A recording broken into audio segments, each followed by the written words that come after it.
Hi friends, आज हम आपके लिए लेकर आए हैं इस वीडियो में साइंस का दूसरा चैप्टर अम्ल क्षार एवं लवण। अगर हम इसकी इंग्लिश में बात करें तो होगा acid base and salt chapter 2। तो सबसे पहले इस चैप्टर में ये पता होना चाहिए अम्ल क्या है। तो देखते हैं, पहली हेडिंग हमारी हो गई अम्ल। अम्ल क्या है देखो, अम्ल जो होता है, अम्ल का स्वाद यानी कि इसका स्वाद खट्टा होता है, खट्टा होता है। नंबर 1। नंबर 2, यह नीले लिटमस पेपर को लाल कर देता है।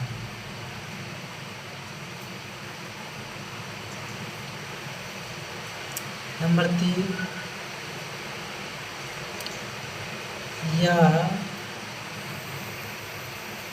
अम्लीय विलयन में H+ यानी H+ हाइड्रोजन आयन देता है।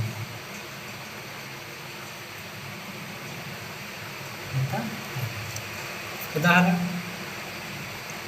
कौन कौन से अम्ल हैं देखिए, HCl हाइड्रोक्लोरिक अम्ल है। दूसरा है H2SO4 सल्फ्यूरिक एसिड। तीसरा है CH3COOH एसिटिक एसिड। नंबर 4 ये है C6H8O7 ये सिट्रिक अम्ल है, ये अम्ल है।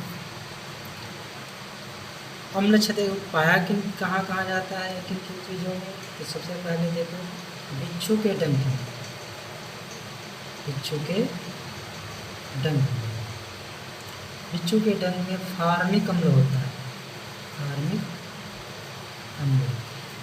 इसे मेथेनाइक अम्ल भी कहते हैं।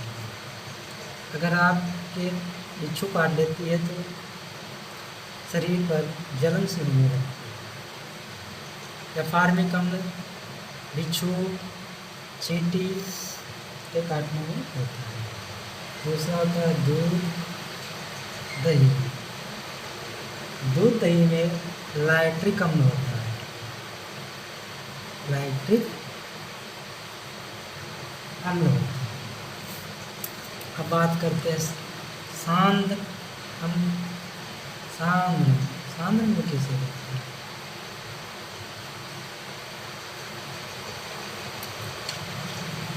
सांद्र मतलब होता है गाढ़ा। तो जिसमें अम्ल अधिक मात्रा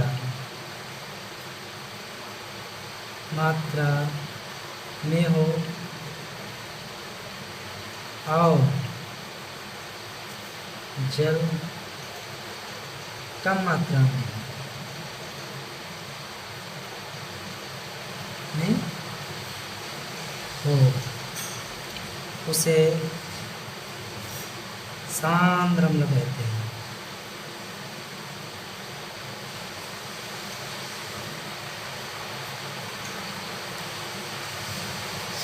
सांद्र अम्ल कहते हैं। अब बात करें तनु अम्ल की। तनु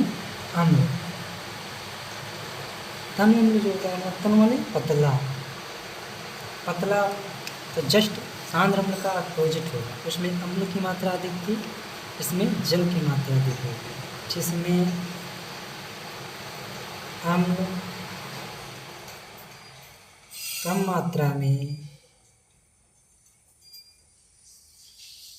हो तथा या और जल अधिक मात्रा में हो,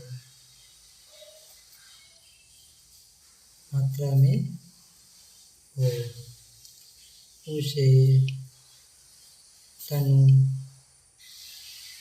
अम्ल कहते हैं।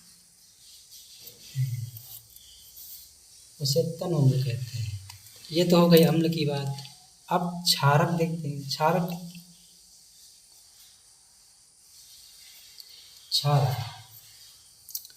यह स्वाद में कड़वा होता है। ये स्वाद में कड़वा होता है। क्षारक जो होते हैं स्वाद में कड़वा होते हैं। अम्ल जो होता है स्वाद में खट्टा होता है। नंबर 2, यह लाल लिटमस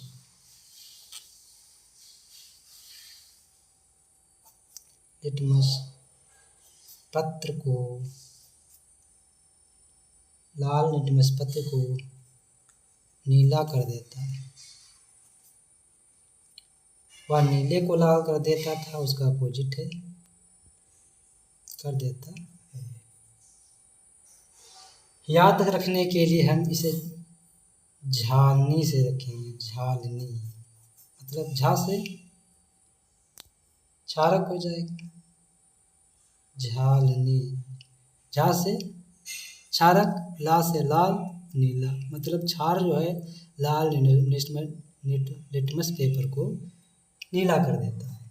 याद रखना। तीसरा पॉइंट, ये जली विलेन OH- आयन देते हैं। अम्ल जो है H+ आयन देते हैं और क्षार जो है OH- आयन देते हैं।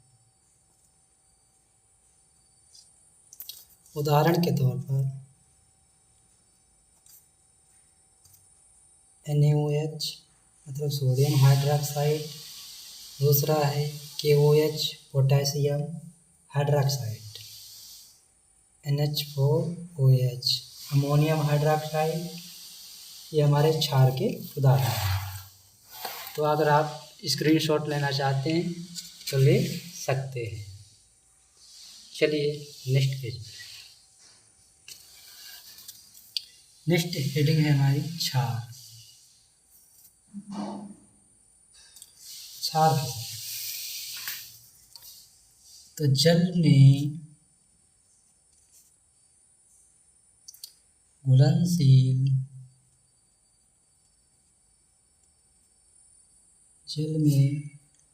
घुलनशील क्षारक को क्षार कहते हैं।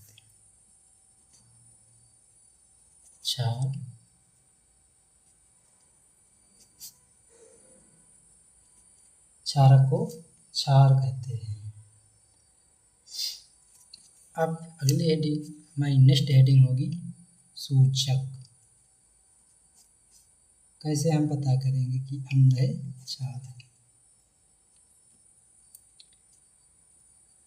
सूचक किसी दिए गए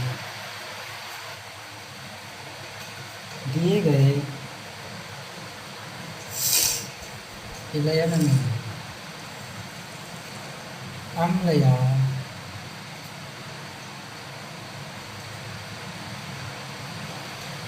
क्षारक की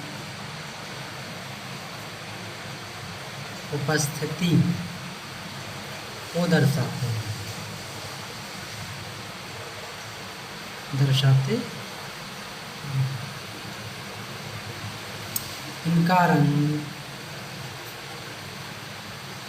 इनका रंग या गंध अम्लीय या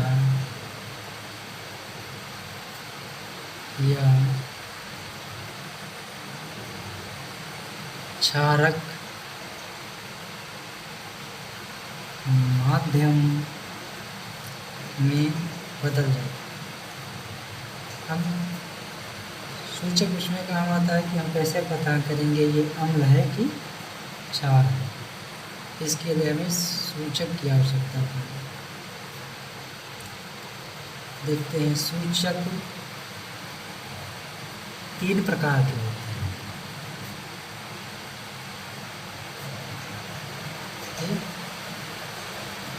होते हैं। सूचक हमारे 3 प्रकार के होते हैं। कौन कौन से होते हैं? देखिए, नंबर 1 प्राकृतिक सूचक। ये प्राकृतिक सूचक वो होते हैं जो जैसे सिरका हुआ ना, सिरका है, चींटी में फॉर्मिक अम्ल होता है, ये होते हैं। कृत्रिम सूचक वो होते हैं जो वैज्ञानिकों द्वारा प्रयोगशाला में तैयार किए जाते हैं या छात्र। इसी को संश्लेषित सूचक भी कहते हैं। संश्लेषित सूचक भी कहते हैं। नंबर 3 होता है गंधीय सूचक।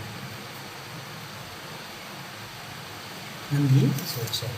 तो सबसे पहले हम जानते हैं प्राकृतिक सूचक। प्राकृतिक सूचक। प्राकृतिक सूचक वे सूचक, प्राकृतिक सूचक किसे कहते हैं? तो वे सूचक जो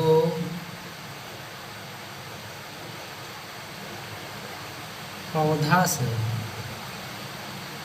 प्राप्त होते हैं या पौधों से प्राप्त होते हैं, जैसे गन्ने के रस से सिरका, इसी तरह उन्हें प्राकृतिक सूचक कहते हैं।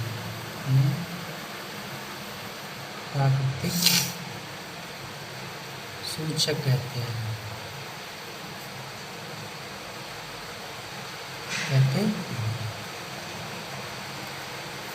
देखो, जैसे उदाहरण, ये अम्ल हुआ, ये क्षार। प्राकृतिक सूचक में अगर हम देखो लिटमस को अगर हम लिटमस पेपर को अगर हम अम्ल में डालेंगे तो लाल हो जाएगा, अगर क्षार में डालेंगे तो नीला हो जाएगा। हल्दी जैसे हल्दी पीली होती ना, वो प्राकृतिक है ना, तो इसमें पीली होती है। और लाल, जब क्षार में डाल देंगे हल्दी को तो वो लाल हो जाएगी। क्षार के संपर्क में आते ही हल्दी लाल हो जाती है। नंबर 2 कृत्रिम सूचक। कृत्रिम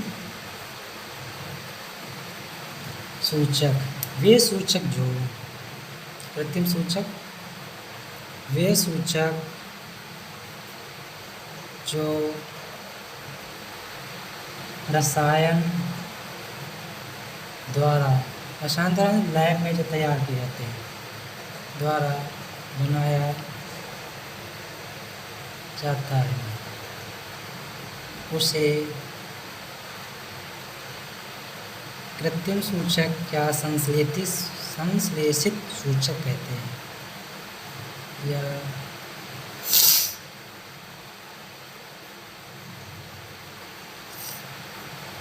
संश्लेषित सूचक कहते हैं। इसका उदाहरण देखते हैं।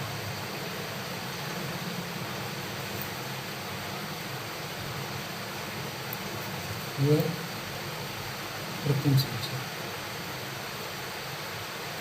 हम लोग अच्छा, मेथिल ऑरेंज जो होता है उसको अगर हम अम्ल में डालेंगे, मेथिल ऑरेंज, ये पीला हो जाएगा, ये लाल कर देगा।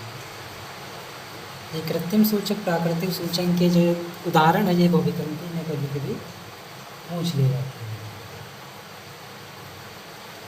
अगली हेडिंग है गंधीय सूचक।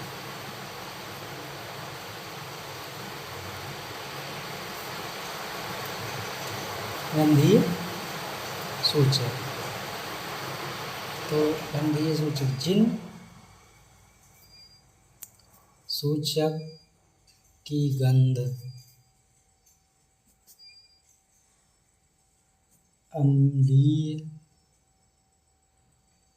या क्षारक माध्यम में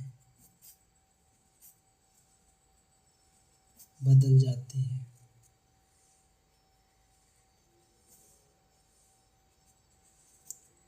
उसे गंधीय सूचक कहते हैं।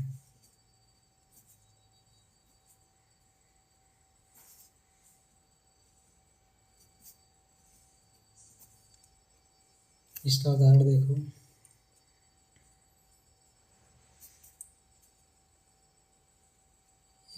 अम्ल ये क्षार। अगर लौंग के तेल को लौंग के तेल को अगर हम अम्ल में डालेंगे तो उसमें कोई बदलाव नहीं होगा, यानी समान रहेगा। अगर उसी को हम क्षार में डालेंगे तो कोई गंध नहीं आएगी, कोई गंध नहीं। प्याज का रस, अगर प्याज के रस को अम्ल में डालेंगे तो तीक्ष्ण गंध देगा, और जब क्षार में डालेंगे तो कोई गंध नहीं। अगर आप स्क्रीनशॉट लेना चाहते हैं तो ले सकते हैं। नेक्स्ट हेडिंग है आपकी अम्ल व क्षारक के रासायनिक गुण।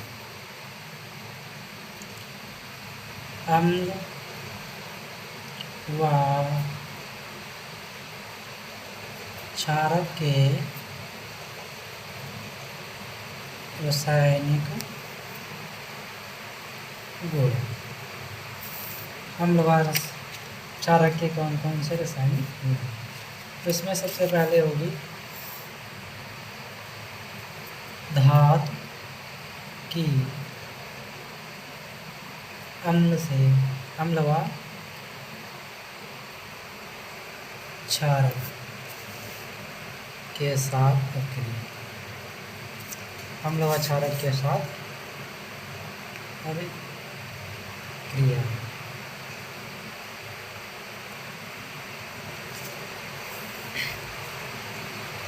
अभिक्रिया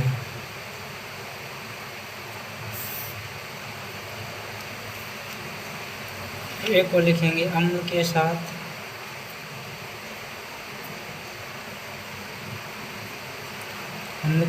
दूसरी को लिखेंगे क्षारक के साथ।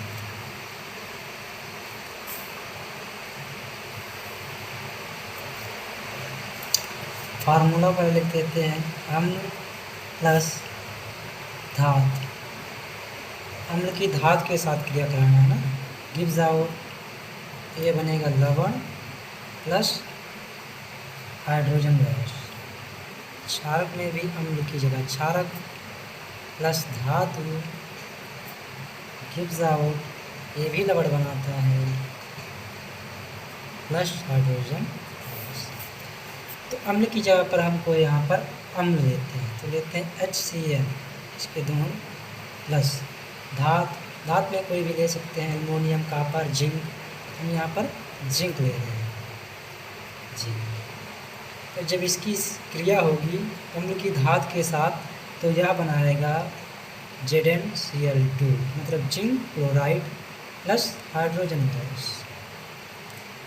क्षारक में यहाँ पर लेते हैं, क्षारक के दोनों NaOH, sodium hydroxide plus Zn gives out, तो ये बनाएगा Na2ZnO2 plus H2, hydrogen gas निकाले। अब नेक्स्ट आपकी हेडिंग होगी धातु व क्षारक। धातु व क्षारक की धातु कार्बोनेट तथा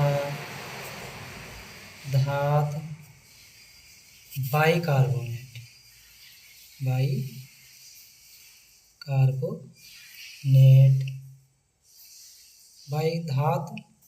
बाइकार्बोनेट को कहते हैं धातु हाइड्रोजन कार्बोनेट, इसे जैव भी कहते हैं।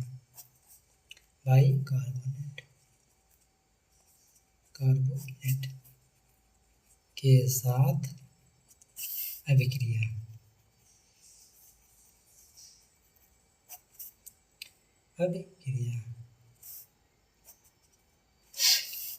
तो सबसे पहले हम अम्ल धातु कार्बोनेट के साथ कराते हैं इसकी अभिक्रिया। अम्ल धातु कार्बोनेट के साथ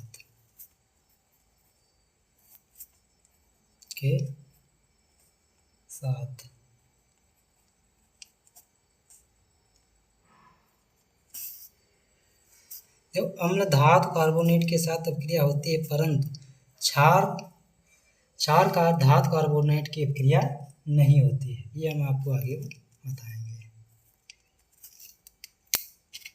सबसे पहले हम अपना फार्मूला लिखते हैं। अम्ल प्लस धातु बाइकार्बोनेट इसको बनाना है ना,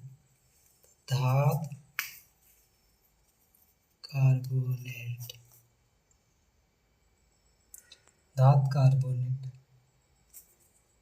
बाई भी लिख सकते हैं, बाइकार्बोनेट प्लस गिव्स आउट, ये बनाएगा लवण प्लस कार्बन डाइऑक्साइड प्लस जल भी बनाएगा। ये फार्मूला है। अब इसी में हम पुट कर देते हैं। तो सबसे पहले अम्ल के हम जोड़ देते हैं HCl हाइड्रोक्लोरिक अम्ल प्लस धातु बाइकार्बोनेट को लेते हैं हम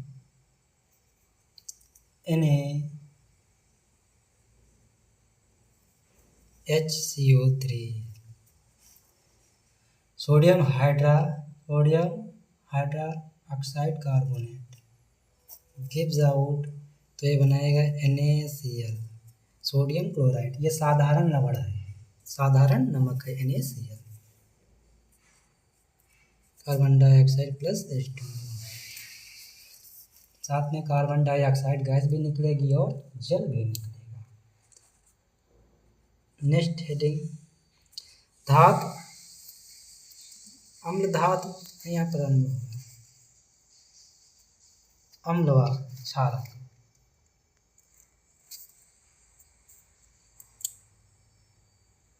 अब अगली हेडिंग होगी आपकी क्षारक जेल बाइकार्बोनेट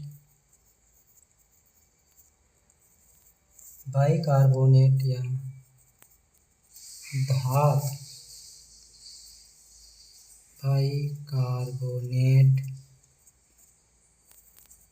बाइकार्बोनेट के साथ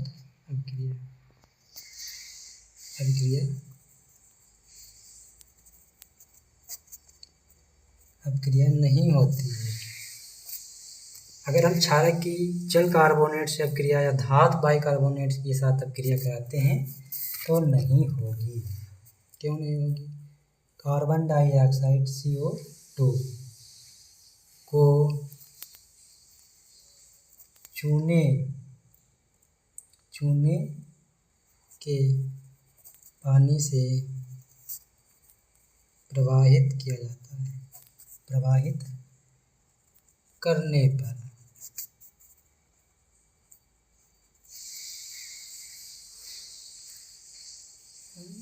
कार्बन डाइऑक्साइड को चूने के पानी से प्रवाहित करने पर दुधिया हो जाता है।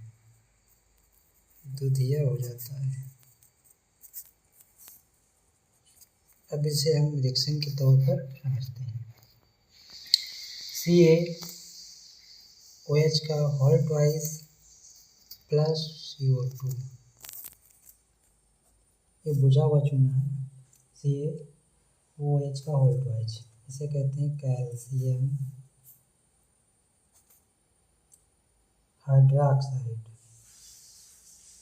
ये कार्बन डाइऑक्साइड CO2, तो ये बनाता है CaCO3 प्लस H2, ये दूधिया हो जाता है, इसका पानी जो दूधिया हो जाता है, कैल्शियम कार्बोनेट। इसमें जो जल ये निकलेगा ये दूधिया हो जाएगा। नेक्स्ट हेडिंग है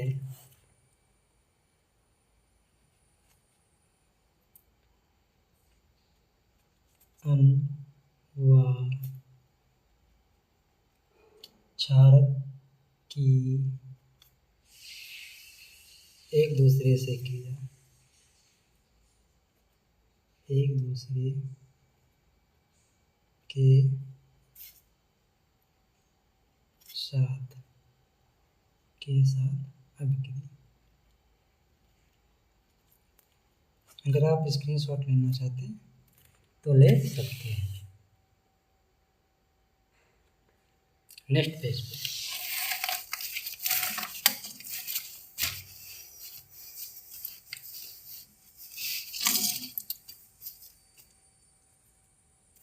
अम्ल व क्षार के एक दूसरे से साथ अभिक्रिया। जब अम्ल और क्षार के एक दूसरे के साथ अभिक्रिया कराएंगे तो जो अभिक्रिया होती है उसे उदासीनीकरण अभिक्रिया कहते हैं। अभिक्रिया, जो अभिक्रिया होगी उसे ही उदासीनी अभिक्रिया कहेंगे। तो इसकी क्या डिफिनेशन होगी? जब अम्ल व क्षारक परस्पर अभिक्रिया करके एक दूसरे जब अम्ल व क्षारक परस्पर अभिक्रिया करके एक दूसरे के प्रभाव को नष्ट या समाप्त कर देते हैं, समाप्त कर लवण तथा जल का निर्माण करते हैं,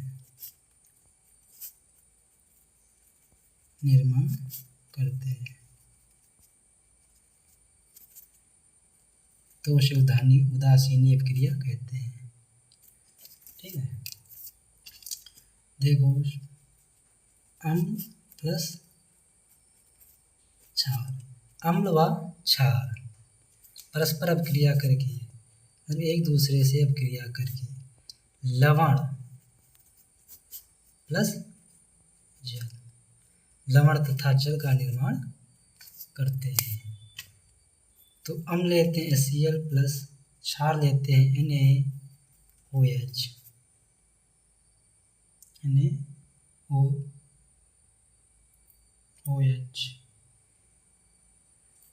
तो ये बनाएगा NaCl प्लस H2O, ये जल हुआ, Na जो हुआ लवण है, ये साधारण नमक है NaCl। ये है सोडियम हाइड्रोक्साइड, ये एक क्षार है। अगली हेडिंग है आपकी अम्लों व क्षारक की प्रबलता, मतलब अम्ल व क्षार कितने शक्तिशाली हैं, कितने ताकतवर हैं। देखो, किसी क्षारक या अम्ल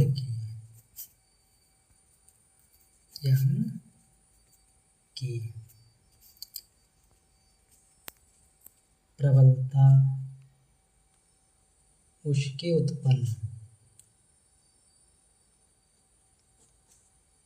उसके द्वारा उत्पन्न H+ आयन मतलब हाइड्रोजन आयन या OH हाइड्रोक्साइड आयनों की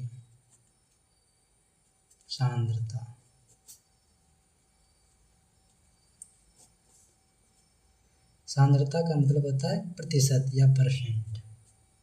पर निर्भर करती है, मतलब वह कितने परसेंट जो है सांद्र है, निर्भर करती है।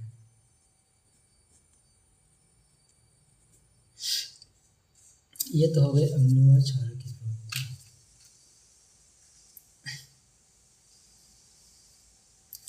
अम्ल व क्षार कितने ताकतवर हैं, यह हम कैसे पता लगाएंगे?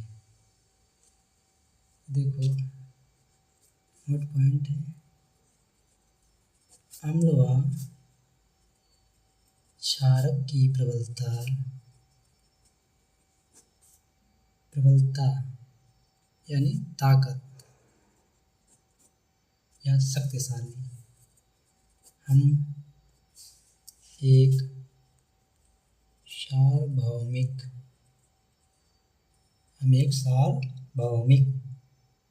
इसी को कहते हैं सार्वत्रिक सूचक,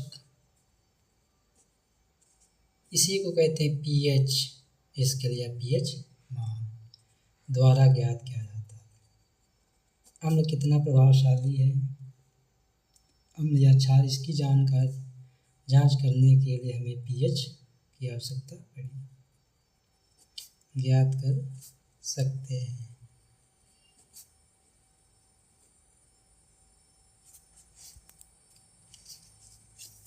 तो कैसे हमें पता चलेगा ग्रेडिंग है? पीएच स्केल को सार्वभौमिक सूचक भी कहते हैं, भौमिक सूचक या सार्वत्रिक सूचक भी इसे कहते हैं, सार्वत्रिक सूचक। देखो यह अनेक सूचक का मिश्रण होता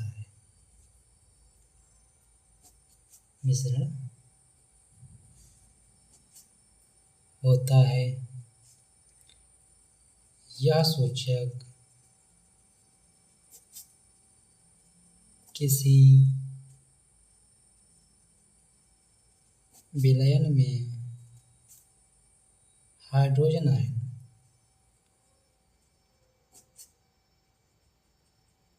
यानी कि H+ की विभिन्न सांद्रता रंग में प्रदर्शित करता है।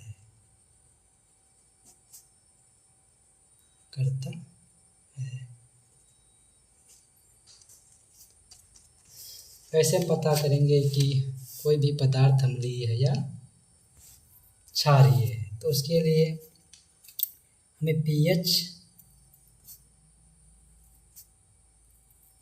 की आवश्यकता पड़ी, पीएच मान।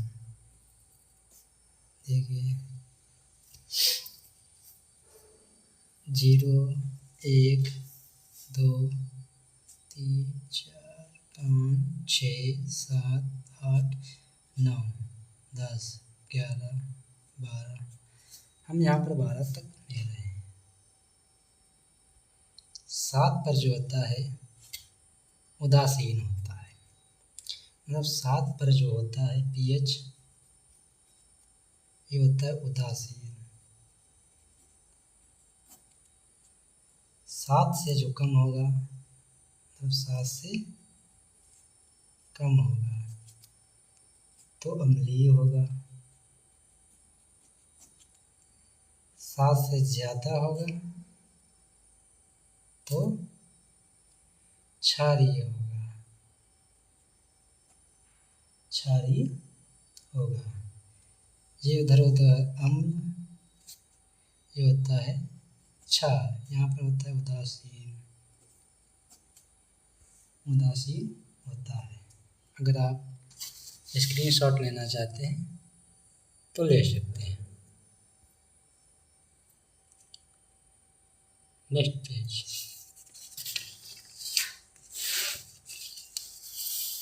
आपकी अगली हेडिंग है दैनिक जीवन में यानी हमारे जीवन में पीएच का क्या महत्व है? पीएच का महत्व।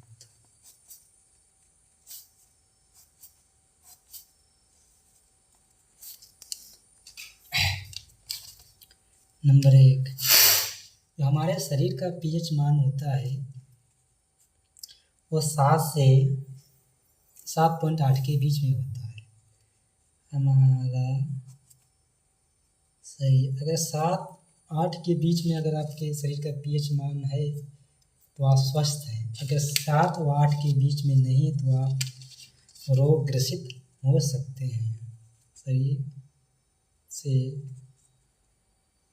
7.8 के बीच कार्य करता है, कार्य करता है। नंबर 2,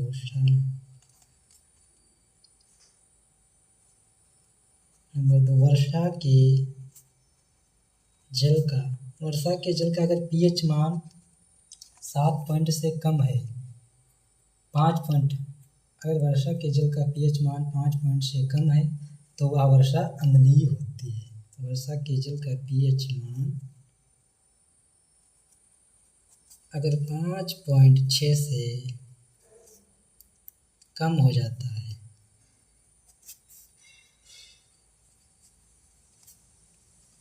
तो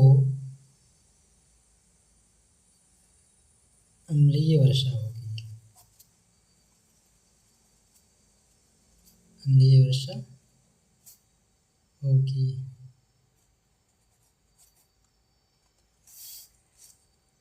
हमारे मुंह का पीएच मान कितना होता है? हमारे मुंह का पीएच मान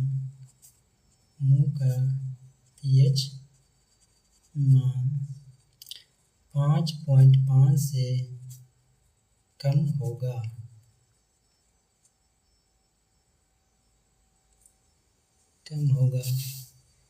तो दांतों का क्षय होने लगेगा, यानी कि सड़ने लगेंगे।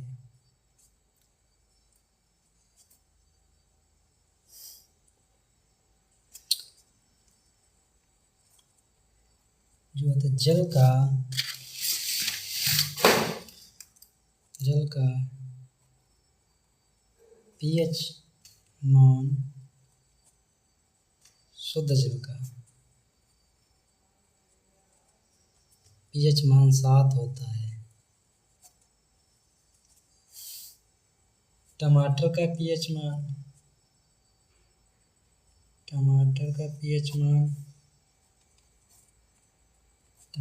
जो पीएच मान होता है ये होता है 3.4, अम्लीय होता है, अम्लीय होता है ना, इसीलिए यह खट्टा, खाने में खट्टा होता है टमाटर। गाजर का पीएच मान क्या होता है? गाजर का रस, इसका पीएच मान होता है 6.4। लार का जो पीएच मान होता है, लार, यह तो खाना खाने से पहले पीएच मान, खाना खाने से पहले पीएच मान होता है 6.8, खाना खाने के बाद होता है 6.3, खाना खाने के बाद तो यह हो जाता है 6.3। अच्छा, नींबू के रस का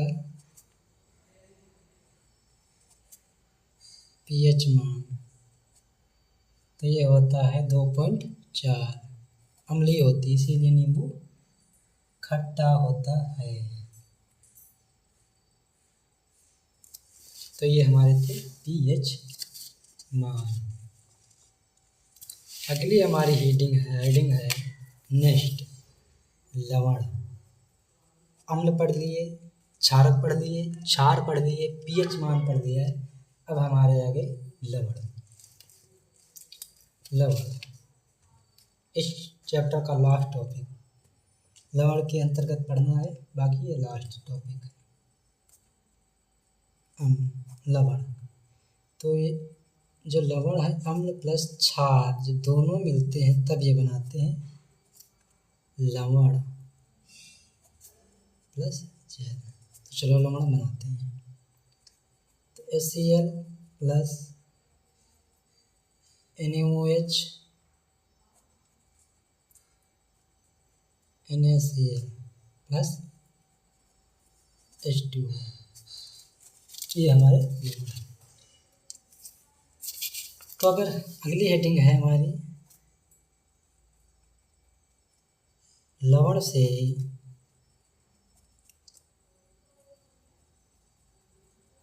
रसायनों का निर्माण, इसके अंतर्गत हमें पढ़ना है सोडियम हाइड्रोक्साइड,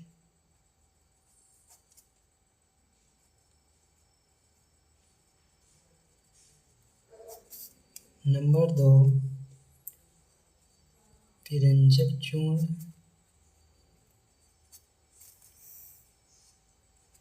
एग्ज़ाम के तौर पर इम्पोर्टेंट है,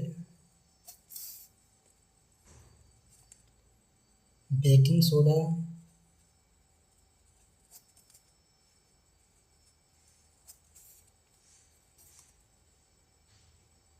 नंबर 4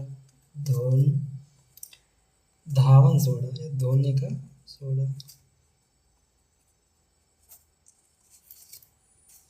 अगला है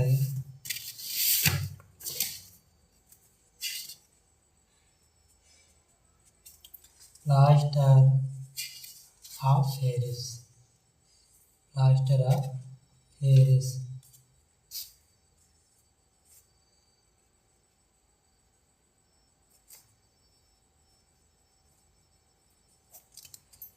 ये 4 जो है, ये 4 में 5, ये एक न एक आपके एग्ज़ाम में आता रहता है, इसमें ये भी इम्पोर्टेंट है। तो आपकी हेडिंग हो जाएगी सोडियम हाइड्रोक्साइड। तो अगर आप स्क्रीनशॉट लेना चाहते तो ले सकते हैं। नेक्स्ट हेडिंग है आपकी sodium hydroxide. Sodium hydroxide,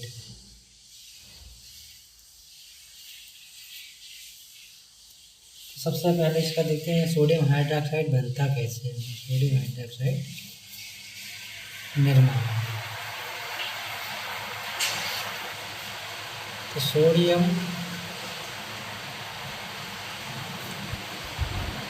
chloride, sodium chloride के जलीय विलयन से विद्युत प्रवाहित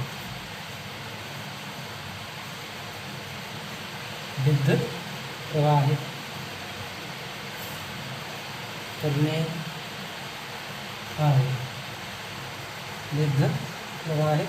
पर यह वियोजित हो जाता है।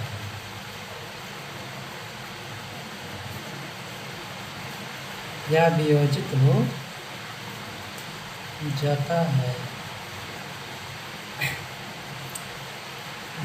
हो जाता है, और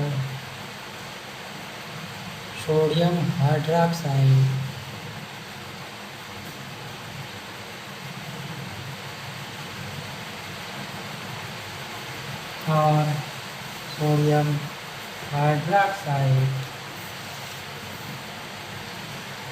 उत्पन्न करता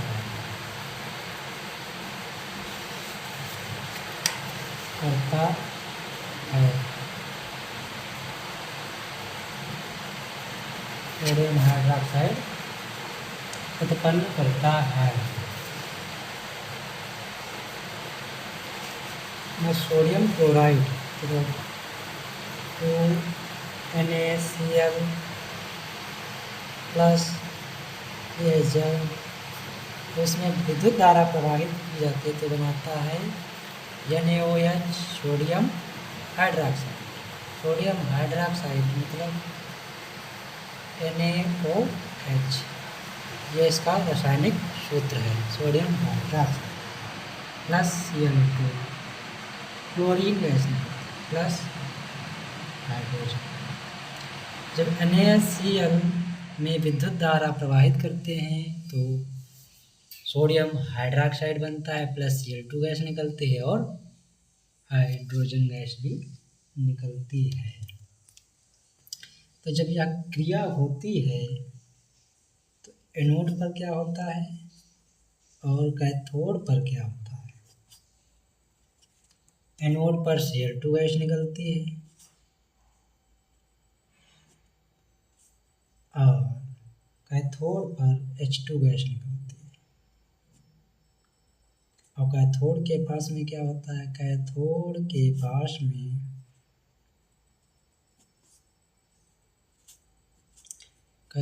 पास में NaOH मतलब सोडियम हाइड्रोक्साइड विलयन बनता है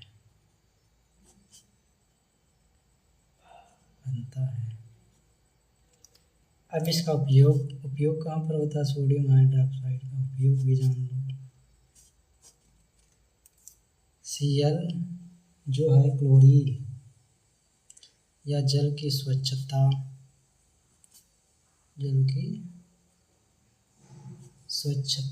मतलब PVC, H2 जो है ईंधन के रूप में और NaOH जो है गीज हटाने में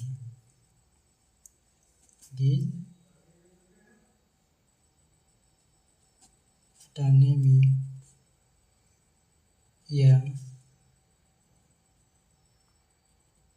साबुन व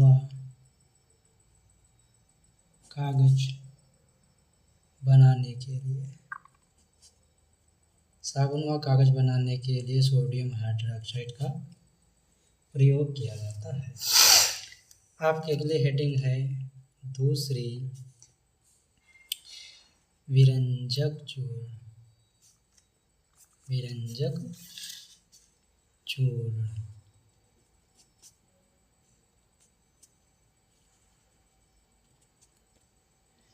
तो सबसे पहले हमें इसका सूत्र पता होना चाहिए। इसका सूत्र है CaOCl2। विरंजक चूर्ण को ब्लीचिंग पाउडर भी कहते हैं,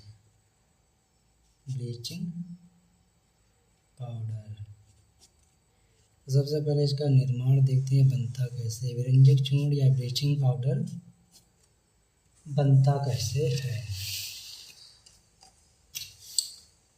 तो देखते हैं। शुष्क बुझे हुए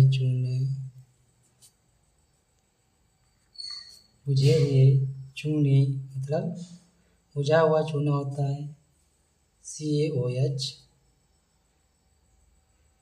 का हाइड्रोक्साइड, कार्बन हाइड्रोक्साइड पर क्लोरीन की क्रिया से विरंजक चूर्ण का निर्माण होता है। शुष्क बुझे हुए चूने मतलब CaOH का हाइड्रोक्साइड। तो देखो यहाँ पर रिएक्शन कराने के लिए परिभाषा से ही रिएक्शन निकल के आएगी। CaOH का हाइड्रोक्साइड प्लस क्लोरीन की क्रिया Cl2 क्लोरीन व गिव्स आउट, तो ये बनाएगा CaOCl2 bleaching powder plus H2, ये गैस निकलेगी, निर्माण होता है। परिभाषा से ही आपको रिएक्शन मिल जाएगी। अब इसके क्या उपयोग हैं, ब्लीचिंग पाउडर के क्या उपयोग है, या विरंजक चूर्ण या वस्त्र उद्योग में सूती व लिनेन के सफाई के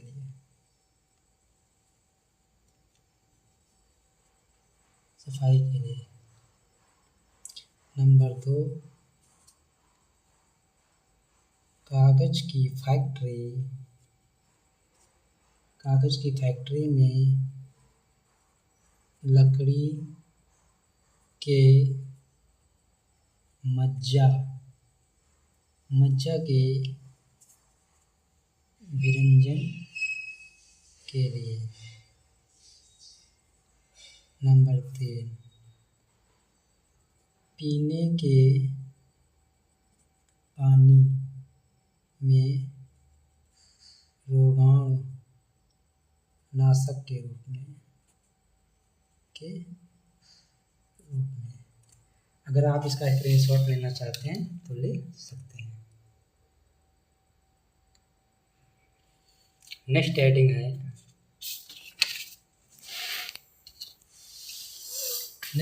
मतलब तीसरी आपकी है बेकिंग सोडा।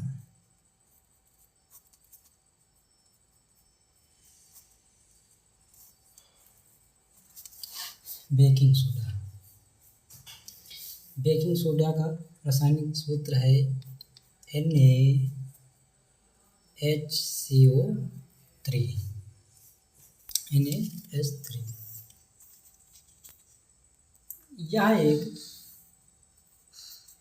यह एक दुर्बल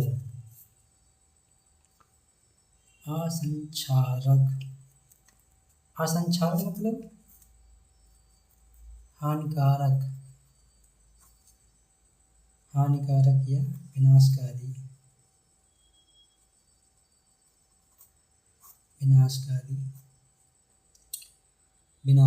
है। देखो कैसे बनता है। इसका निर्माण होता है NaCl sodium chlorine plus carbon dioxide और H2O मतलब जल प्लस NH3 अमोनियम। तो ये बनेगा NH4Cl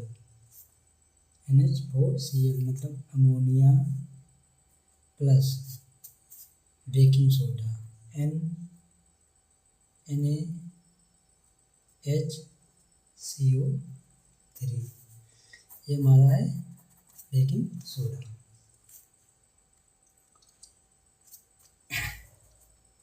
अगर इसको हम खाना पकाते समय गर्म करने पर, मतलब खाना अगर हम बनाए तो जब गर्म होगा तो क्या होगा, गर्म करने पर तो देखो 2NaHCO3 बेकिंग सोडा है। इसको हम जब गर्म करेंगे तो बनेगा Na2CO3 plus H2O plus CO2। तो जब इसको हम गर्म करेंगे तो सोडियम कार्बोनेट तथा जल और कार्बन डाइऑक्साइड में ये टूट जाएगा। तो इसके उपयोग क्या है। बेकिंग सोडा का उपयोग देखते हैं। बेकिंग सोडा का उपयोग अग्निशामक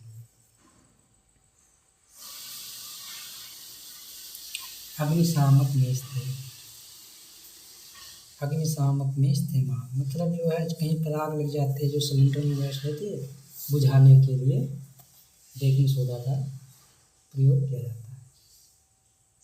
अग्निशामक में इस्तेमाल के लिए बेकिंग सोडा का उपयोग किया जाता है।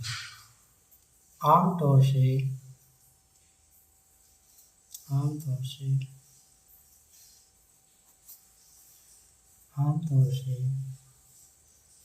रसोई घर में स्वादिष्ट खस्ता पकौड़े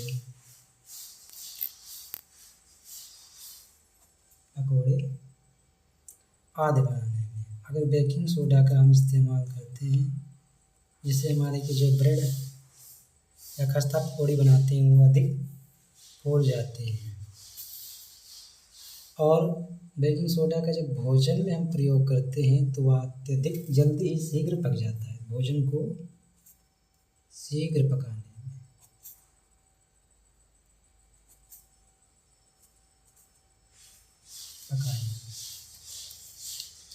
तो ये हो गए इसके उपयोग। अगली हेडिंग है 4 धोने का सोडा।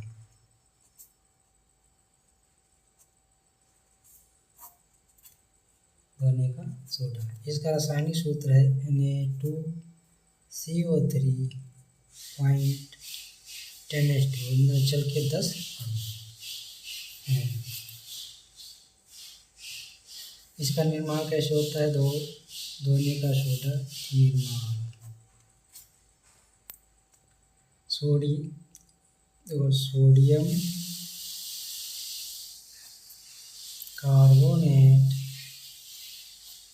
सोडियम कार्बोनेट के पुनः क्रिस्टलीकरण। सोडियम कार्बोनेट को फिर से तोड़ा जाए, क्रिस्टलीकरण से धोने का सोडा प्राप्त होता है।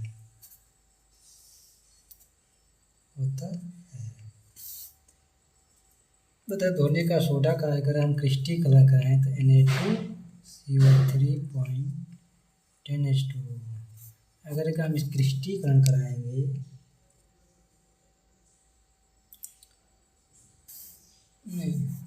सोडियम कार्बोनेट तो Na2CO3 ये हुआ सोडियम कार्बोनेट का। जब हम क्रिस्टलीकरण कराएंगे H2O के साथ तो ये बनाएगा Na2CO3.10H2O। तो हमारा धोने का सोडा बनकर तैयार हो गया है। अब हम जानते हैं इसके उपयोग।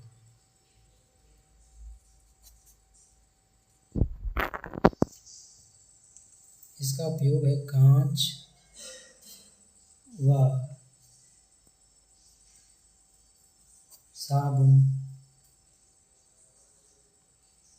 कागज उद्योग में, मतलब कागज बनाने के लिए, कांच बनाने के लिए व साबुन बनाने के लिए उद्योगों में प्रयोग होता है। घरों में साफ सफाई के लिए,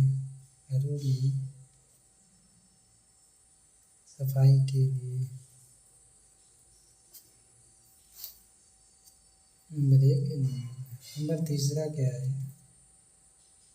जल की अस्थायी कठोरता के लिए।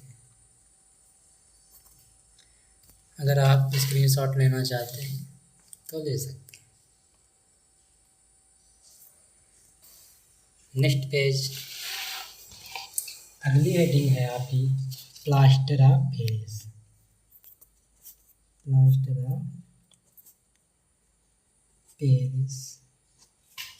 ये एग्जाम के तौर पर मोस्ट इम्पोर्टेंट है, अक्सर पूछा जाने वाला प्रश्न है।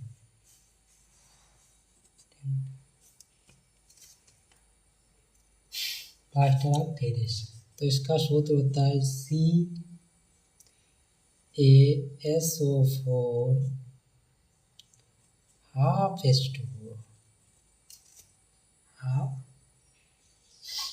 H2O।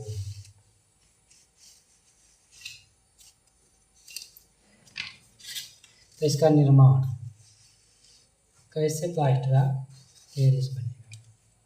तो देखो इसका निर्माण।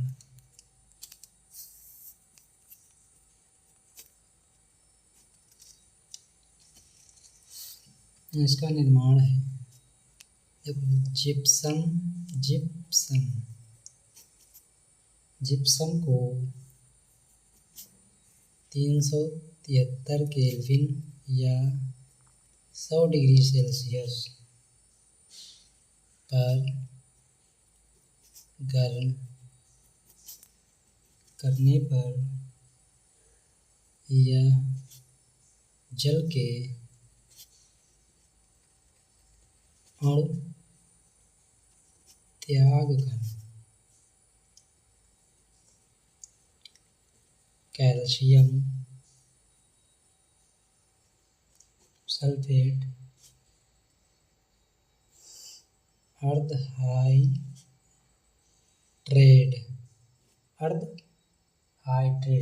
इसी को कहते हैं हेमी हाइड्रेट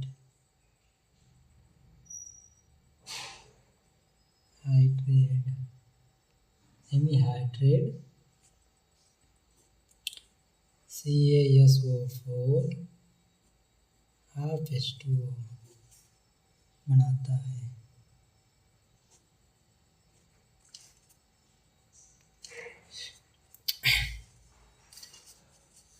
है। इस सफ़ेद चूर्ण जो प्लास्टर ऑफ पेरिस होता है या सफ़ेद होता है, सफ़ेद चूने की तरह, या सफ़ेद चूर्ण को जल में मिलाने पर या फिर से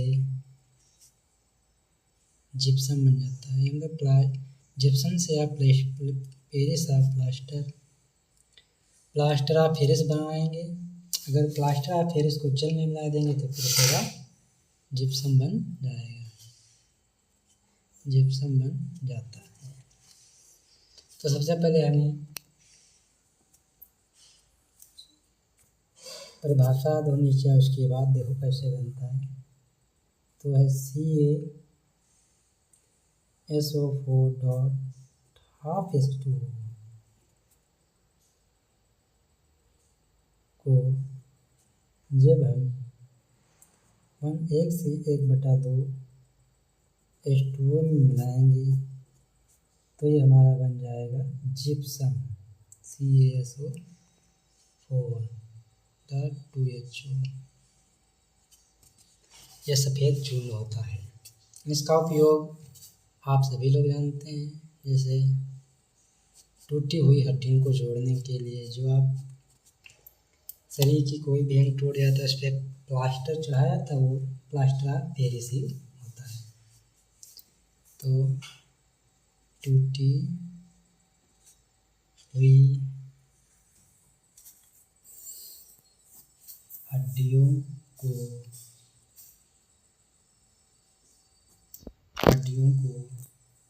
सही जगह पर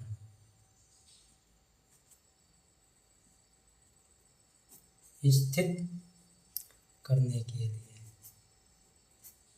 इसका प्रयोग किया जाता है। दूसरा प्रयोग है इसको खिलौने बनाने के लिए।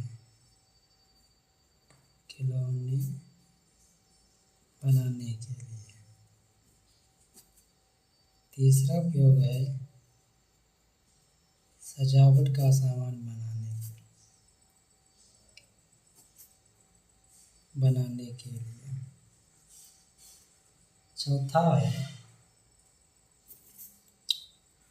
दीवार की सतह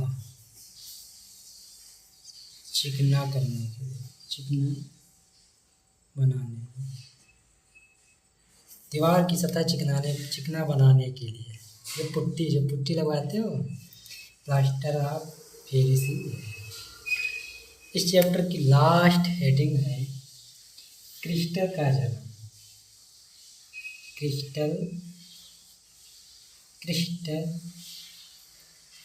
क्रिस्टलन का जन्म।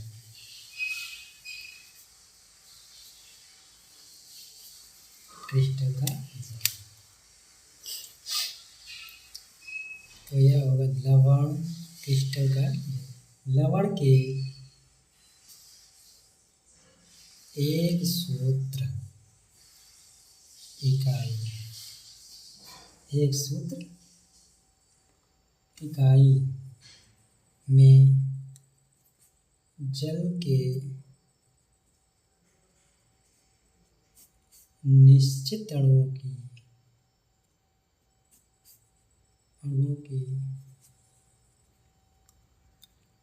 संख्या को क्रिस्टलन का जल कहते हैं। क्रिस्टलन का जल कहते हैं। उदाहरण के लिए है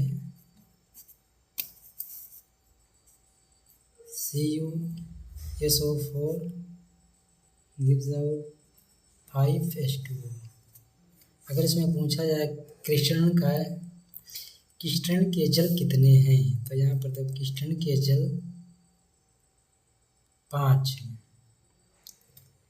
एक निश्चित अणुओं की संख्या, तो यहाँ पर निश्चित है मतलब जल के अणु 5 है या निश्चित है। तो अगर आप स्क्रीनशॉट लेना चाहते हैं तो ले सकते हैं। अगर हमारी वीडियो आपको पसंद आए तो लाइक शेयर एवं सब्सक्राइब कीजिए। अगर आपके मन में कोई डाउट है तो हमें कमेंट बॉक्स में बताएं। तो मिलते हैं अगली वीडियो के साथ, तब तक के लिए बाय।